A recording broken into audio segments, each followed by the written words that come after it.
Hello students, आज हम पढ़ेंगे ऊष्मा का स्थानांतरण पार्ट 4 ऊष्मा पार्ट 2। पिछले वीडियो में अपन ने पढ़ा था कि ऊष्मा क्या है, ठंडा गर्म क्या होता है, या किसी वस्तु का तापमान हम किस युक्ति से नाप सकते हैं। उसके लिए हमने डॉक्टरी थर्मामीटर, प्रयोगशाला तापमापी के बारे में पढ़ा था। अब ऊष्मा का स्थानांतरण किस प्रकार से होता है। स्थानांतरण यानी ऊष्मा एक स्थान से दूसरे स्थान तक किस प्रकार से या किस साधन से कैसे जाती है, इसके बारे में हम पढ़ेंगे। आपने देखा होगा कि कभी भी जब हम किसी भी बर्तन को या किसी चीज़ को गर्म करते हैं तो आप एक साइड से गर्म करते हो, लेकिन पूरा का पूरा बर्तन धीरे धीरे क्या हो जाता है, गर्म हो जाता है। यानी जहाँ से आप उस चीज़ को गर्म कर रहे हो वहाँ से वो जो ज्वाला की ऊष्मा है, जो आप जिस भी चीज़ के द्वारा गर्म कर रहे हो, चाहे मोमबत्ती के द्वारा या गैस के द्वारा, तो वहाँ से ऊष्मा कहाँ चली जाती है, उस बर्तन की ओर चली जाती है और वह बर्तन क्या हो जाता है, धीरे धीरे गर्म हो जाता है। फिर अब जब हम वापस उस ज्वाला को हटा देते हैं या गैस को बंद कर देते हैं तो थोड़ी देर बाद हम देखते हैं कि धीरे धीरे बर्तन क्या होने लगता है, ठंडा होने लगता है।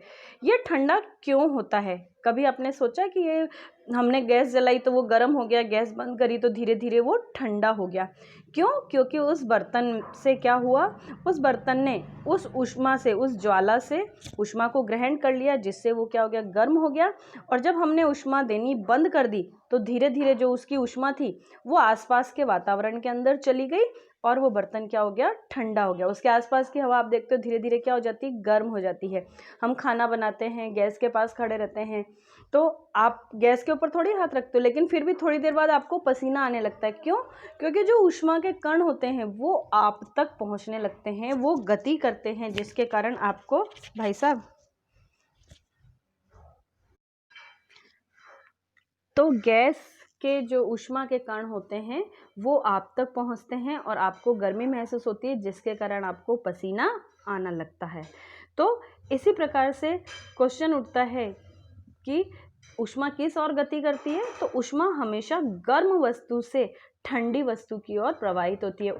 जो गैस का बर्नर है वो गर्म है और आपका शरीर क्या है, ठंडा है, तो वो आपकी ओर गति कर रही है, तो आपको गर्मी लगने लगती है। गैस जलाई तो उससे बर्तन गर्म हुआ, यानी ऊष्मा ज्वाला से किस में आ गई, बर्तन की ओर आई। यानी हमेशा वो गर्म वस्तु से ठंडी वस्तु की ओर आती है। तो क्वेश्चन उठता है कि क्या दो वस्तुओं का ताप यदि समान हो तो ऊष्मा स्थानांतरित नहीं होगी?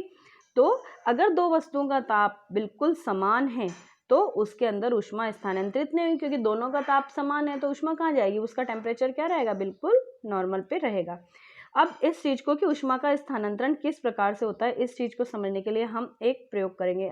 आपके पास लोहे की स्केल तो होती है, वो नहीं है तो आप लोहे का कोई तार या कोई ऐसी चीज़ ले सकते हैं। उसके बाद एक एक इंच के दूरी पर हम क्या करेंगे, एक एक मोमबत्ती से एक एक बूंद मोम की डालेंगे और उसके ऊपर एक माचिस की तिल्ली चिपका देंगे। जैसे कि यहाँ पे आपको चित्र में दिखाई दे रखा है स्केल, इसके नीचे मोम की बूंद है। आपको और क्लियर देखने के लिए हम क्या कर सकते हैं, जैसे आपने मोम लगाया उसके ऊपर एक माचिस की तिल्ली चिपका दीजिए तो आपको क्लियर दिखाई देने लगेगा। उसके बाद हम क्या करेंगे, एक मोमबत्ती लेंगे और मोमबत्ती से दिखाए अनुसार स्केल के एक सिरे को गर्म करने लगेंगे। फिर देखेंगे, आप धीरे धीरे देखिएगा कि क्या होता है। हम देखते हैं कि जब मोमबत्ती से हम एक सिरे को गर्म करते हैं तो धीरे धीरे वो गर्म करता है, तो जो पहला मोमबत्ती है, मोम का टुकड़ा है जिसके ऊपर आपने माचिस की तिल्ली लगाई है, वो तुरंत पिघलकर नीचे गिर जाता है। थोड़ी देर बाद उससे अगला, फिर थोड़ी देर बाद उससे अगला, इस तरह से एक एक मोम का टुकड़ा और माचिस की तिल्ली पिघलकर नीचे गिरती जाती है।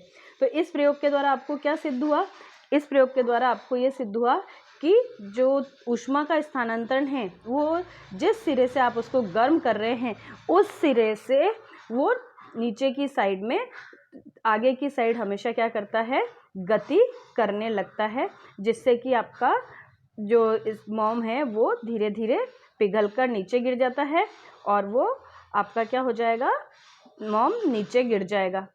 इससे अब हम, ये तो हो गया आपका कि किस प्रकार से ऊष्मा का स्थानांतरण हुआ। जो उस ज्वाला के सबसे पास में था वो उससे ऊष्मा आगे की ओर स्थानांतरित हुई। इस प्रकार ऊष्मा जब एक स्थान से दूसरे स्थान पर जाती है तो उसे हम क्या कहते हैं? चालन। यानी ऊष्मा का किसी वस्तु के गर्म सिरे से ठंडे सिरे की ओर स्थानांतरण होना क्या कहलाएगा? चालन कहलाता है। इसी प्रकार से ऊष्मा हर वस्तु के अंदर एक स्थानांतरित होती है या एक स्थान से दूसरे स्थान पर जाती है। आपने देखा है कि इसीलिए हम बर्तन, खाना बनाने वाले बर्तन हुए या आपका जो इलेक्ट्रिक पकड़ने वाला आपका प्लायर वगैरह है, उन सब के अस्ते किसके होते हैं? प्लास्टिक या लकड़ी के होते हैं। और उनसे हम गर्म बर्तनों को भी आसानी से पकड़ लेते हैं। क्यों? क्योंकि उनके ऊपर जो लकड़ी और प्लास्टिक होती है वो गर्म नहीं होती है।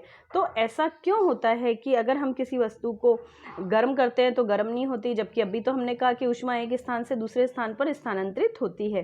क्यों? क्योंकि कुछ पदार्थ ऐसे होते हैं जो ऊष्मा के अचालक होते हैं, यानी उनके अंदर ऊष्मा का चालन नहीं होता। इस चीज़ को समझने के लिए हम एक और प्रयोग करेंगे। हम क्या करेंगे? एक छोटे बर्तन के अंदर या बीकर के अंदर गर्म पानी लेंगे और उसके अंदर स्टील की चम्मच, प्लास्टिक की स्केल, पेंसिल या जो आपका डिवाइडर होता है वो, ये सब चीज़ें हम उस गर्म पानी के अंदर डुबोकर रख देंगे, जैसा कि आपको चित्र के अंदर दिखाई दे रहा है। उन्हें कुछ देर तक हम इसी प्रकार से रहने देंगे और उसके बाद हम उस एक एक चीज़ को अलग अलग छू के देखेंगे। जैसे स्टील की चम्मच छुई, जो कि किसकी बनी हुई है? धातु की। तो आप देखेंगे कि क्या वो गर्म होती है या नहीं। आप देखोगे स्टील की चम्मच गर्म हो गई है। फिर उसके बाद आप प्लास्टिक की स्केल को छू के देखेंगे, क्या वो गर्म हुई है? तो आप देखोगे वो प्लास्टिक की जो स्केल है वो गर्म नहीं हुई है। इसके बाद पेंसिल को छुएंगे, पेंसिल भी गर्म नहीं हुई है। लेकिन जब आप डिवाइडर को छुएंगे तो आप देखेंगे डिवाइडर क्या हो गया है? गर्म हो गया है। यानी जिन वस्तु के अंदर ऊष्मा का चालन हुआ है वो पदार्थ कहलाते हैं चालक, जैसे कि धातु यानी स्टील का चम्मच और डिवाइडर। और जिन वस्तु के अंदर ऊष्मा का चालन नहीं हुआ है वो क्या कहलाते हैं? ऊष्मारोधी या कुचालक, जैसे कि प्लास्टिक और लकड़ी। जल तथा वायु भी हमारे ऊष्मा के कुचालक होते हैं। तो इनके अंदर किस प्रकार से ऊष्मा का स्थानांतरण होता है, इस चीज को समझने के लिए हम एक और प्रयोग करते हैं। हम क्या करेंगे? एक गोल पेंदे का फ्लास्क लेंगे। अगर फ्लास्क नहीं है तो हम क्या बीकर भी ले सकते हैं। इसे हम 2/3 लगभग पानी से भर देंगे और फिर इसको तिपाई पर या किसी ऐसी जगह पर रखेंगे ताकि हम नीचे से उसको गर्म करें और वो हम आसानी से उसको क्लियर देख सके कि उसके अंदर क्या हो रहा है। अब इसके बाद एक नीचे मोमबत्ती को सेट कर देंगे, मोमबत्ती चिपका देंगे इसके ठीक नीचे, ताकि हम उसको जलाकर ऊपर से फ्लास्क को गर्म कर सकें और आसानी से उसको देख सकें। तो अब हम इसमें क्या करेंगे कि जो आपको चित्रानुसार दिखाई दे रहा है कि किस प्रकार से फ्लास्क रखा और किस प्रकार से हमने नीचे मोमबत्ती या बर्नर रखा है।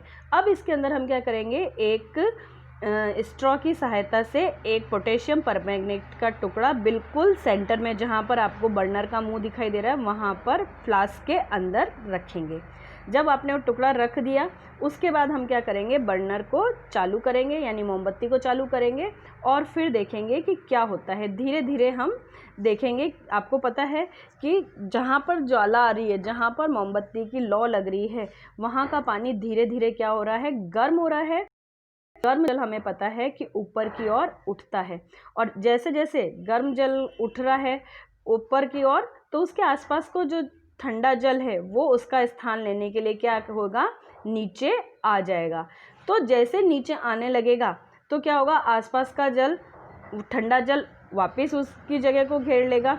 तो उसके साथ साथ जो आपने पोटेशियम परमैंगनेट डाला है वो भी गर्म होके गर्म पानी के साथ कहाँ जाएगा? ऊपर जाएगा और जो ऊपर का पानी है वो नीचे की ओर आएगा। तो इस तरह से आपको जो लाल कलर ऊपर जाता हुआ और फिर ऊपर से पानी वापस नीचे आता हुआ दिखाई देगा। तो इस तरह से आपको उसके अंदर लाइनें बनती हुई दिखाई देगी। यह प्रक्रिया तब तक चलती रहती है जब तक कि सारा जल गर्म नहीं हो जाता। और धीरे धीरे आप देखोगे कि जब पूरा पानी गर्म होगा तो उस पूरे पानी का कलर भी कैसा हो जाएगा? इस तरह से पिंकिश पर्पल पिंक कलर का हो जाएगा। इस विधि को हम क्या कहते हैं? संवहन विधि कहते हैं, जिसके द्वारा ऊष्मा का स्थानांतरण होता है और वो गर्म से ठंडे की ओर होता है।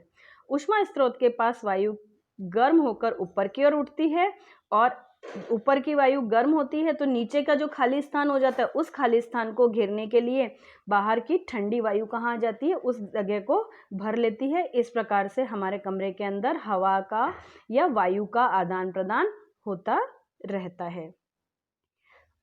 Thank you.